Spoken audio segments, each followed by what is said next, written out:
네, 오늘의 말씀은 창세기 1장 1절 말씀 다 함께 합독합니다.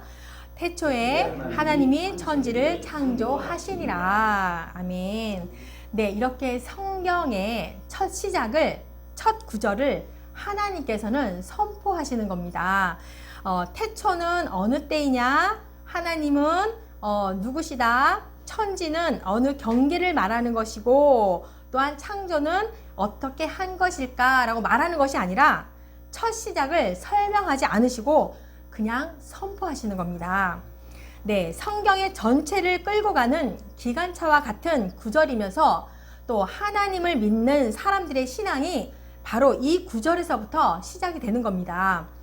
네, 하나님께서 천지를 창조하셨다는 이 말씀을 믿느냐 믿지 않느냐에 따라서 인생의 삶의 방향과 또한 삶의 과정과 삶의 질과 삶의 의미의 수준이 달라지는 것입니다.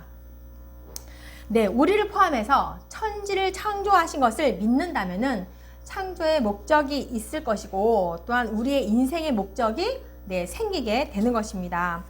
네, 창세기는요, 크게 두 부분으로 나눌 수가 있는데요. 1장에서 11장까지는 인류의 원 역사를 말하고 있고 12장부터 50장까지는 구속사라고 할 수가 있습니다. 물론 모든 말씀은 다 구속사입니다. 네, 그래서 창세기는 하나님의 창조의 목적과 인류를 만드신 이유와 인간의 타락과 구속과 또 회복이 되어지는 아주 중요한 부분이 창세기에서 말하고 있습니다. 그래서 창세기 1장 1절을 어떻게 보느냐에 따라서 신앙관이 달라집니다. 또 신앙관뿐만이 아니라 인생관도 달라지게 되어 있습니다. 지구를 실제로 본 사람들이 누가 있을까요? 그죠? 우주선을 타고 간 사람들은 실제로 봤겠죠. 우리는 뭐예요? 고작 지구를 그림으로만 봤을 거예요. 그쵸? 화면상으로만 보고. 그런데요, 그림을 보게 되면요, 멋있는 그림을 이렇게 보게 되면, 와, 경이롭다. 이렇게 표현하는 그림이 있어요. 실제로 우리가 비행기를 타고 하늘을 이렇게 쭉 날아가다 보면은요, 그쵸? 그 하늘 위에서 바라본 그 산의 모양과 구름의 모양과 그 위에서 아래를 내려보는 그 땅에 그거를 바라보면서 경이로움을 이렇게 표현할 수가 있어요. 그쵸? 와, 멋있다. 하나님 이렇게 만드셨구나. 이렇게 표현할 때가 있는데요. 그러면서 그 높은 곳에서 땅을 아래로 이렇게 내려보면서 생각하는 게 있어요. 야, 왜 이렇게 악착같이 살아갔지? 이런 생각도 하고, 서로 지지 않으려고 싸우면서 왜 살았을까? 이런 생각도 하고, 인간들이 고민하고 염려하는 것들이 별일이 아니었네? 이러면서 새로운 마음들이 이렇게 훅 들어오는 경험을 해보신 적이 있으세요? 저는 있어요. 왠지 그 높은 곳에서 아래를 보면서 왠지 다 모든 것을 막 포효하고 싶고 넓은 마음으로, 그럼 또 엄청 또 내가 괜찮은 사람처럼 이렇게 느낄 때가 있어요. 그죠? 우주선을 타고 지구를 본 사람들은요, 우리가 종교적으로 이 체험을 갖는 정도의 굉장히 신비한 경험들을요, 그 사람들은 체험을 한대요. 네, 큰 그림을 보던지 또한 신비로운 그 경이로움을 경험한 사람들은 그 모습을 본 사람들은요, 이제 더 이상 그 예전의 삶으로 돌아가지 않는데요. 예전의 삶이 아닌 좀 더 발전된 변화된 삶으로 살아간다는 거예요. 그 경이로운 모습을 본 사람들이 이렇게 사물을 보고도 인생이 변화가 되는데, 우리는 어때요? 우리는 하나님을 믿는 자로서 성경을 통해서 늘 하나님을 만나잖아요. 그죠? 성경 중에서도 창세기 1장 1절은 어떻게 이해하느냐에 따라서 기독교 세계관뿐만이 아니라 모든 인생관이 달라질 수밖에 없는 거예요. 그래서 우리가 다 아는 말씀이고 쉬운 말씀이지만 이 오늘 1장 1절을 통해서 다시 한번 나의 신앙관을 점검하시고 하나님의 열심에 경이로운 경험을 하시기를 바라겠습니다. 네, 태초에 하나님이 천지를 창조하시니라. 5개 언어로 되어 있어요. 그죠? 태초에 하나님이 천지를 창조하시니라. 5개 언어로 되어 있는데요. 히브리어 원문을 보니까 히브리어는 거꾸로 있습니다. 베레시트, 바라, 엘로힘, 에트, 하사마임, 웨트, 하레츠. 이렇게 해서 7단어로 되어 있어요. 그래서 28개의 글자로 형성이 되어 있는데, 태초에 라는 말씀은 히브리어로 베레시트, 그리고 헬라어로는 게네시스, 영어로는 제네시스 이렇게 말하고 있어요. 그래서 창세기는 시작의 책이다 라는 뜻을 가지고 있습니다. 성경을 읽을 때 기본적인 3가지 개념을 가지고 읽으셔야 되거든요. 첫 번째는 뭘까요? 독자의 시각으로 어떻게 읽느냐가 중요합니다. 독자라고 하면은 우리를 말하고 있는 거죠. 성경을 읽는 사람들. 그리고 두 번째는 저자의 의도와 목적이 무슨 이유로 어떤 의도로 가지고 썼는지를 이해하는데 또한 중요합니다. 문자 그대로 보는 것보단 그 속에 감춰진 의도와 목적을 알아야 한다는 거예요. 그 다음에 세 번째로는 그렇죠. 이제 두 번째 저자의 의도니까 창세기 저자는 누굽니까? 하나님이시죠. 기록자는 모세이고, 네, 하나님께서 성령의 영감을 통하여서 성경을 기록하게 한 것이기 때문에 창세기 저자는 하나님이십니다. 네, 세 번째는 어떻게 읽어야 되느냐? 어디서 언제 기록했는가가 또 중요합니다. 그러니까 역사적 배경이 중요하다는 거죠. 네, 모세가 이 창세기를 언제 쓴 것일까라고 봤더니 광야 시절 40년 그 기간 동안에 기록했다고 볼 수가 있는데, 시내산에서 영광의 하나님을 경험을 하고 십계명을 받고 그때에 하나님과의 깊은 교감이 이루어지는 기간에 기록한 것으로 보는 것이 많은 학자들의 이야기입니다. 그래서 그렇게 보고 있습니다. 네, 애굽에서 나온 이스라엘 백성들이요, 애굽의 문명에 가치에 물들여 있었고 모든 것이 우상이었던 애굽의 그 문명 속에서 살았던 그들이, 이스라엘 백성들이 광야 생활을 하면서 불평불만이 터져나오게 됩니다. 현실적인 문제로 모세에게 이렇게 불만을 얘기하니 이 200만 명이 넘었습니다. 그 넘은 사람들이 불평불만을 하니까 이 불신앙을 어떻게 했을까요? 모세가. 그 많은 사람들이 불평불만을 하는데 그때 필요한 것이 하나님의 말씀이었습니다. 그래서 하나님께서는 이때 모세를 시내산으로 불러서 성령으로 책을 받아서 적기 시작한 것입니다. 그것이 바로 이제 모세 오경이지요. 창세기, 출애굽, 레위기, 민수기, 신명기 이렇게 해서 5권을 토라라고 합니다.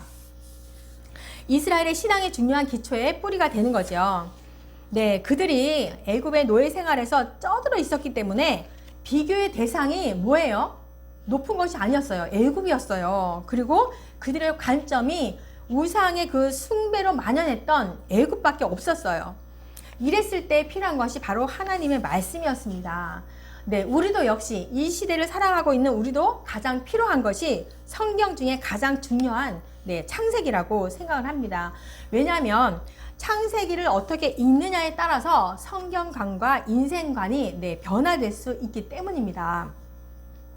아까도 말했지만 창세기는요, 모든 66권 이 성경을 끌고 가는 기관차라고 했잖아요. 굉장히 중요합니다. 네, 태초에 하나님이 천지를 창조하시니라. 네, 성경은 하나님을 설명하는 책도 아니고 세상의 기원이 뭐 이렇게 되었다 이렇게 말하는 책도 아니고 뭐 지구가 몇 년 되었지 그렇게 증명하는 책도 아닌 것입니다. 성경은 바로 하나님의 존재를 전제하고 하나님의 구원의 역사를 실질적으로 선포하고 있는 것입니다. 네, 예수님께서 마가복음 13장 19절에서 이는 그 날들이 환난의 날이 되겠습니다. 하나님께서 창조하신 시초부터 지금까지 이런 환난이 없었고 후에도 없으리라. 네, 이 세상을 하나님이 만드셨다라고 이렇게 예수님이 마가복음을 통해서 말씀하고 있는 것이죠. 네, 태초에라는 것은 아까 말했지만 헬라어로 베레시트라는 건데 빼와 레시트가 합성된 거예요. 그러면 빼는 이 레시트와 이 명사와 결합하여서 영어로 말하면 IN, 뭐뭐에 뭐뭐 통해서 뭐뭐스러라는 뜻이거든요. 그러면 레시트라는 뜻은 뭘까요? 레스트는 첫 것, 처음이라는 뜻을 가지고 있어요. 그러니까 시초에, 처음에 이런 뜻을 가지고 있습니다. 레위기 23장 10절 말씀 보면은 이스라엘 자손에게 말하여 이르라. 너희는 내가 너희에게 주는 땅에 들어가서 너희의 곡물을 거둘 때에 너희의 곡물의 첫 이삭 한 단을 제사장에게로 가져갈 것이요. 여기서 곡물의 첫 이삭이라고 했잖아요. 여기서 첫 이삭이 바로 레시트입니다. 레시트. 그러니까 창세기 1장 1절에서 말하는 레시트하고 같은 것입니다. 고린도전서 15장 20절. 그러나 이제 그리스도께서 죽은 자 가운데서 다시 살아나사 잠자는 자들의 첫 열매가 되셨도다. 여기에서도 첫 열매에서 첫이 바로 그것도 창세기에서 말하는 레시트입니다. 레시트.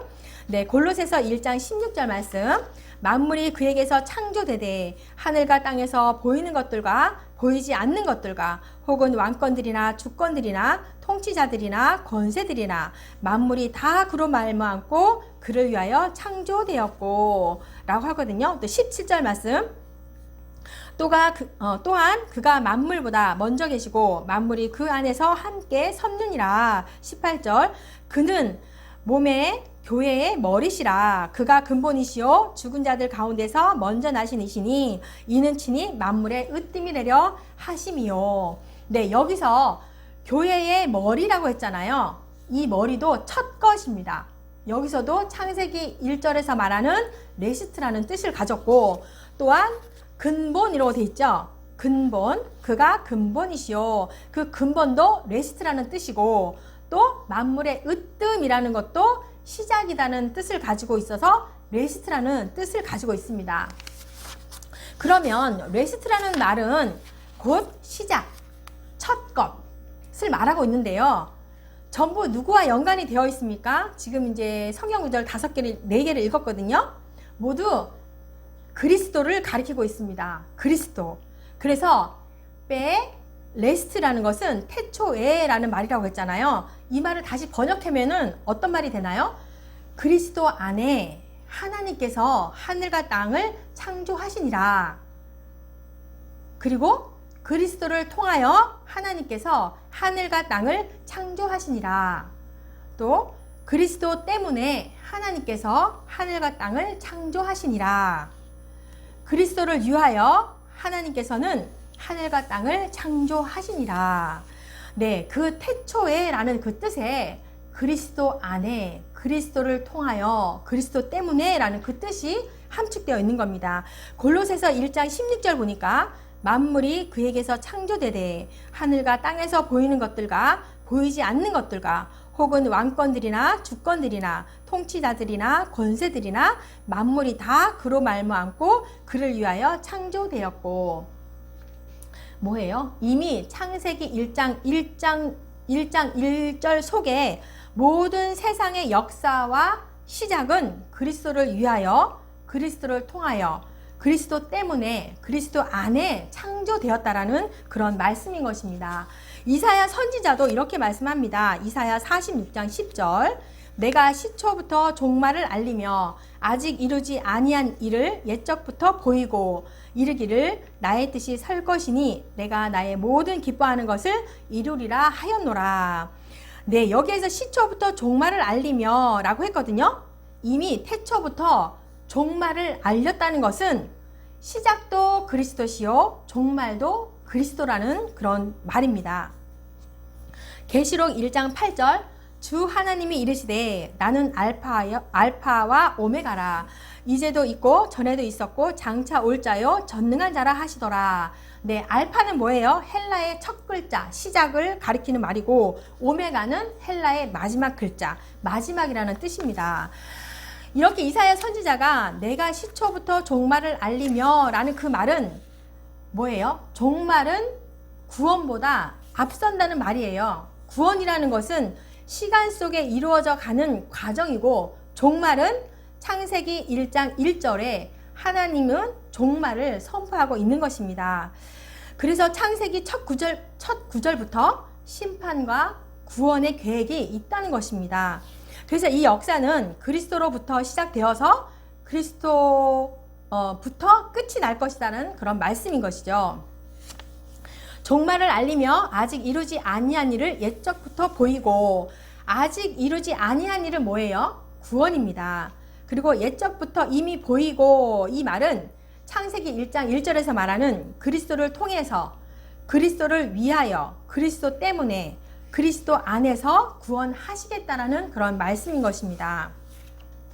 똑같은 말씀이 있죠. 우리 이제 한글 성경에 보면 요한복음 1장 1절에 태초에 말씀이 계시니라. 여기서도 태초에 라고 있어요. 그리고 창세기에 말하는 그 태초라는 것은 시간적 개념에서 가리키는 의미가 다른 것임을 우리는 이해를 해야 합니다. 요한복음 1장에서 말하는 태초는 헬라어로 엔 아르케라는 말로서 시간이 없었던, 시작의 시간이 없었던 영원한 때를 말하고 있는 거예요. 그러니까 시간을 초월한 영원한 상태를 말하는 것이고, 창세기 1장의 태초에서 말하는 것은 시간의 출발점, 시작이 있는 때를 말하는 거예요. 그러면 크기로 따져본다면 요한복음 1장에 말하는 태초가 굉장히 큰 거고, 창세기 1장에서 태초를 말한 것은 그 속에 조금, 네, 이렇게 이제 표현할 수가 있어요. 크기로 따진다 보면. 그러니까 요한복음 1장의 태초가 더 큰 거예요. 그런데 그래서 영적인 의미로 설명을 한다면 태초에라는 것은 베레스트 속에 그리스도의 첫 열매, 예, 시작이라는 그런 말씀인 거예요. 골로새서 1장 16절 아까도 읽었는데요. 만물이 그에게서 창조되되 하늘과 땅에서 보이는 것들과 보이지 않는 것들과 혹은 왕권들이나 주권들이나 통치자들이나 권세들이나 만물이 다 그로 말미암고 그로 위하여 창조되었고, 네, 태초에라는 말씀 속에 감추어진 그리스도를 통한 하나님의 구원의 비밀이 있는 것입니다. 네, 이사야서 46장 10절에 말씀했듯이 시초의 종말을 보이셨다라고 합니다. 네, 온 인류의 시작과 끝은 그리스도를 시작해서 그리스도로 끝이 난다는 그런 말씀인 거죠. 그래서 우리의 구원을 위해서 계획하셨고, 그리고 사단의 심판을 위해서 태초에 계획하셨다는 겁니다. 네, 오늘도 우리가 예레미야서 29장을 읽었지만 그저 성경을 보면서 그 모든 성경의 그 언어들이 사랑의 언어로 들리지 않습니까? 그죠? 네, 여호와가 말한다, 내가 말한다. 70년 동안 너희들이 포로 생활을 하고서 너희를 다시 내가 돌아오게 할 것이야. 그래서 미래와 희망을 내가 주겠다. 나에게 무엇이든지 구하라. 그러면 내가 너희를 찾아갈 것이고 너를 만날 것이다. 이렇게 사랑의 언어로 들리지 않습니까? 그죠? 네. 구원의 하나님, 창조의 하나님을 제대로 만난다라고 하면은 이 성경의 말씀은 네, 다 이 하나님의 사랑의 언어로 들릴 것입니다. 네, 또 하나님이 뭐예요? 엘로힘이잖아요. 엘로힘. 네, 하나님의 눈높이에서 모든 것을 보기 시작할 때에는요, 우리의 인생의 방식과 목적이 달라지게 됩니다. 네, 성경에는 많은 인물들이 나옵니다. 다윗도 마찬가지로 하나님의 중심 사상으로 창조주 하나님을 믿었던 그런 믿음의 사람이었고, 요셉의 인생을 봐도 참 어려움을 많이 겪잖아요. 그런데 하나님과 동행하면서 형통하였다라고 이렇게 합니다.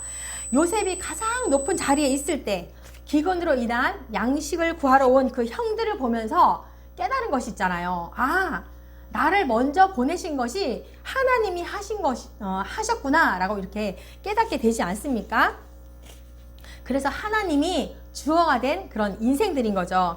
우리의 인생에도 하나님이 나의 주인이 되어서 믿음을 고백을 한다면 형통의 삶이 되고 하나님께서 인도하시는 삶이 되실 것입니다. 네, 창세기 1장 1절에는 참 많은 부분들을 이렇게 함축되어 있습니다. 그런데 오늘은 작은 한 부분만을 다루었는데요.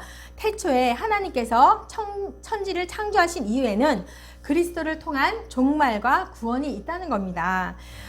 그렇다면은 택한 백성들을 위한 구원을 위한 거라면, 그죠? 매일의 삶이 감사하지 않습니까? 네, 놀라우신 하나님의 계획 안에 천지를 창조하시고 구원의 감격으로 더 믿음의 야성을 키우시고 이 땅의 여정도 승리하는 삶을 사시기를 축복합니다. 아멘. 아멘. 네, 기도합니다. 하나님 아버지 감사합니다. 우리가 주님께 고백할 수 있는 것은 태초에 하나님이 천지를 창조하셨습니다 라고 하는 그 믿음의 고백입니다. 주님께서 만드신 모든 것들이 주님의 뜻에 합당하게 살아가게 하시며 거룩한 인생들이 되게 하여 주시옵소서. 창세기를 통하여서 우리에게 하고 싶은 모든 뜻들이 이루어가게 하시며 우리는 이 말씀을 통하여서 창조의 하나님, 약속의 하나님, 성취하시는 하나님, 임마누엘의 하나님을 만나는 귀한 시간들이 되게 하시며 이로써 흔들림이 없는 하나님이 주인이 되는 삶으로 아름다운 세상을 만들어가게 하옵소서. 네, 모든 열방이여 태초에 하나님이 천지를 창조하시니라. 하나님의 백성들을 향하신 그 말씀 속에 감춰진 구원을 발견하게 하시며 영원히 주를 찬양하게 하옵소서. 예수님의 이름으로 기도합니다. 아멘.